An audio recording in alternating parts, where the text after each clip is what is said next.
If there was a way to increase student engagement and motivation while having students practice skills and knowledge that transferred to other areas, would you want it in your classroom? Most teachers would say yes. What if it was something that most students were already familiar with doing?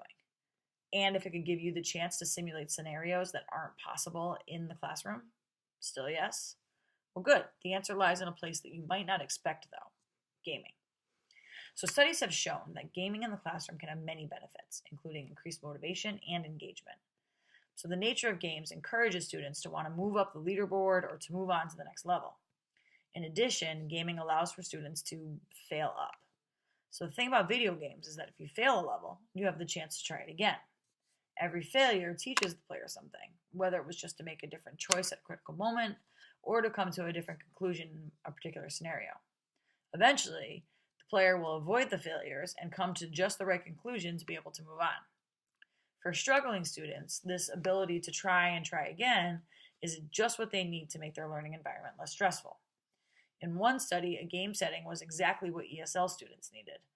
The knowledge that they could try again if they failed made a more comfortable environment for the students to be able to apply the English that they knew.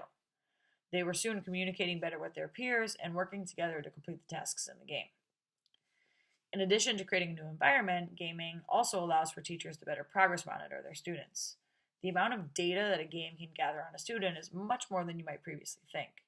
So games keep data on the progress of the players and can show where the students need to be and how they might get better.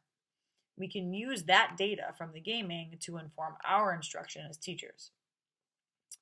But perhaps one of the most critical parts of gaming is the transfer of skills and knowledge into other aspects of the classroom. So video games can open up topics that are really difficult to understand in a book.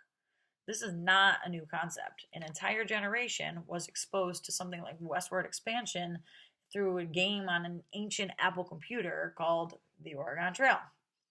Students were not just suddenly reading about life in a covered wagon, they were part of the experience, including making the decisions that would affect their outcomes as they moved west. So this experience wouldn't have had the same impact if they had just been reading about it in the pages of a textbook. In addition to content, video games are full of skills that students need in order to be successful, both in school and in the outside world. Games can improve skills like spatial awareness, short-term memory, divided attention, and executive functioning, just to name a few. Gaming also promotes problem solving and perseverance. So whether it be a near transfer or a far one, being able to experience content or a skill in a game and then applying it to other scenarios and lessons is something that with a little help should actually come fairly easy to them. A school like ours, though, teachers would have to completely buy into gaming. 1 hour a week in a computer lab is not going to be enough to see the results that gaming is capable of because it doesn't really give students the time to process what they're learning and what they're taking from the game. Also, each student really should have a device available to them. This way, the learning can occur by students while in the classroom and continue when they leave. Now, while this would prove challenging for a school like ours, the gaming program could start with a small pilot group and, when they succeed, be used as a justification for expanding the program and our technology base. The other area that would need to be addressed is to make sure that all teachers are well prepared. So at Oak Park Elementary School in Des Moines, Iowa, teachers were not only well versed in the gaming programs themselves, but also how to use the information they gathered to guide instruction.